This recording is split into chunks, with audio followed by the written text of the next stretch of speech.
You guys hearing something? Shake the bathroom? When it comes to skateboarding, some things come very easily and some things come by accident. By your foot slipping off, created the kickflip. Let this sink in one time. Catch this bar one time, you know? Feel me? Right here real quick. Think of a time where you didn't think of an ollie as a go-to trick to get over things like a curb, a stick, a rock, whatever's in your way on a skateboard. There's one point in time where ain't nobody thought you could lift that board off the ground by jumping. They did bonelesses everywhere, or they picked it up with their hands. They should have been locked up, thrown away the key. So who knew getting kicked out of a skate park and not being able to skate the ramps created a whole new era for skateboarding. Like, we went from the Lord to Dogtown, sliding on our butts and knees, trying to imitate waves in the ocean, to now we're balancing on things like we're ballerinas on a wooden plank. Like, if a ballerina owed you money as a pirate, and you're like, I gotta put you on the plank. That's exactly what it looks like, except you got these metal trucks to help them like balance until that day they actually gotta go actually experience that cold ass water and animals and whatever's in the ocean. The ocean ain't nothing to play with. I'm talking about slappies. A pastime. So when you don't want to ollie, you don't want to lift the board up, you don't want all that sweat, you just want to get your grind on for 15 minutes and go clock back in to your Starbucks shift. You only have 5 minutes before you got to go pick up your kids. Slappy time. These little last 4 inches off the ground curves are so buttery that normal skaters that don't do slappies are terrified to their gills. They don't even know what to do. But I made a video. Check on my channel. I have a video where it goes into an extensive deep dive. 2 videos actually. So if you want to learn how to slappy, keep watching this until the end. But this video isn't about slappies, no. We all know what slappies are. This video is the lore of the slappy. The ambiance, the certain je ne sais quoi that slappies provide for people who just want to slide like butter and keep it pushing into the summer. So, make sure you watch all the way to the end and hope it'll earn your like. It's gonna be a short video, but shout out to Jim Grasso, shout out to all the pros that are in this video explaining what the slappy era, the creation of the slappy era did for them. The controversies about the origins of, because everybody did it. They were doing it on the East Coast. They were doing it in Europe. They were doing. If you give a kid a skateboard, and you know, there's the front door of your house. What's right outside the door of your house? Curbs. Fucking curbs. Curbs and chaos. You want to know the most messed up part about being a skateboarder? You get kicked out of skate parks.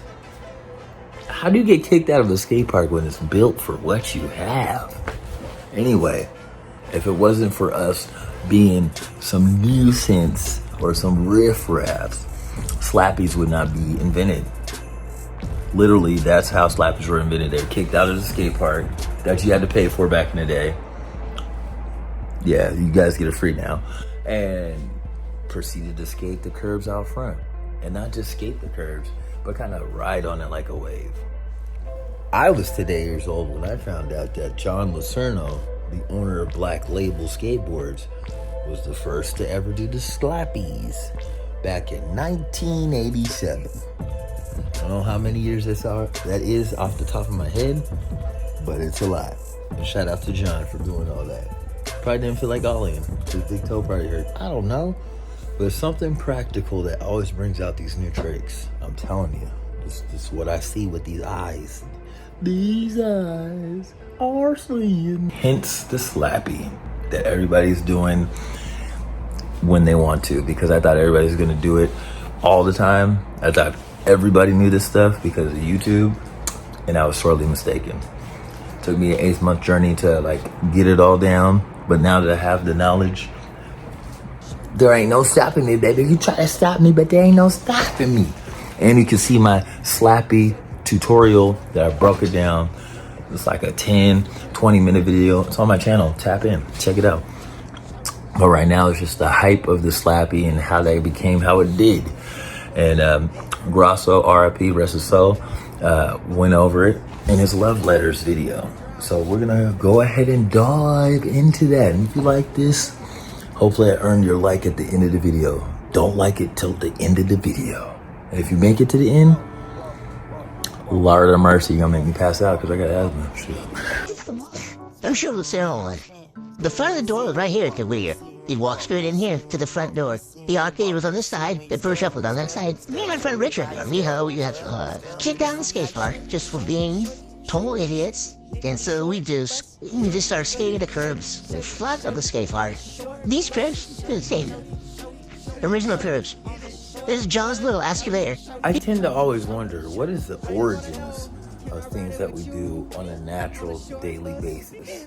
It led me to find out that our okay, not OKAY, meant something totally different. We walk around here saying okay, thinking it's a shortened version of OKAY, but it's not. It's literally all correct. Because when the teabag era, the Boston Tea Party happened, they thought it was cool to mispronounce things and misspell them. So all correct became O.K. Just if you wanted to know that or not. You know it now. It's a truth bomb. You can't take it away. Just think of what is the origins of things that we do all the time. So slappies, the way you don't ollie onto them and you just slide in on it.